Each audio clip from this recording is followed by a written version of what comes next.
Հա, իդեպ նաև նշեմ, որ հայերը ծոծրակներս կտեսնենք, բայց ուրեմն երբեք չենք տեսի, որ Ադրբեջանը հանկարծ իր զորքերը դուրս բերի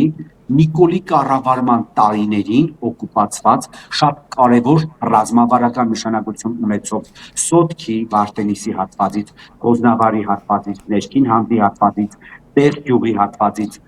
Ջերմուկի հատվածից այն մարդիկ, ովքեր հայտարարում են, որ Ջերմուկի հատվածից թուրքերը դուրս են գալու, ստախոս տագանք, երբեք դուրս չեն գա։ Դուք տեսել եք արբանյակային լուսանկարները, թե ադրբեջանցիները ինչ շինարարություն են անում Ջերմուկի հատվածում։ Այո։ Այսինքն շինարարություն ասելով նկատի ունեմ պաշտպանական համակարգ են ձևավորում։ Անդարներ են հատել, ճանապարհներ են կառուցում։ Իդեպ այդ ճանապարհն է գիտեք, չէ՞, արդեն որ ճանապարհին է կապվում։ Այն ճանապարհին, որը Քարվաճառը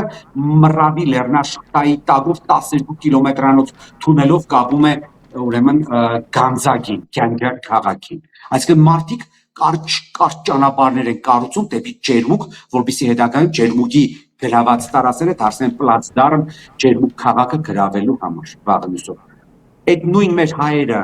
տեղյակ են, որ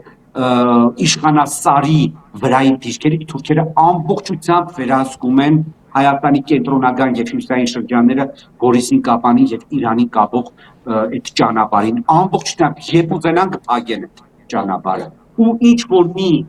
պրիմիտիվ միամիտ ինչպես նաեւ շեխուպտիր զանգված մտածում է, որ թուրքերը պետք է տարածներից դուրս գան, առաջարկում են մտնել քարտեզներ, on-line քարտեզներ ու տեսնել, թե ադրբեջանցիները ինչ պաշտպանական համակարգ են ստեղծել Ջերմուկի հատվածում։ Իդեպ նաև նշեմ, որ Ջերմուկի հատվածից առաջ արդեն բուն Ադրբեջանի հիմա տարածքում օկուպացված Արցախի տարածքում, Ադրբեջանի տարածքում չէ, օկուպացված Արցախի Քարվաճառի շրջանում ադրբեջանցիները շատ մեծ ռազմաբազա են ստեղծել, որտեղից րոպեների ընթացքում, չագերտավոր րոպեների ընթացքում կարելի է շատ արագ մեծ քանակությամբ զինտեխնիկա եւ մարդկային ռեսուրսներ տեղափոխել, ուրեմն արդեն Հայաստանի տարածքում ստեղծված այդ պաշտպանական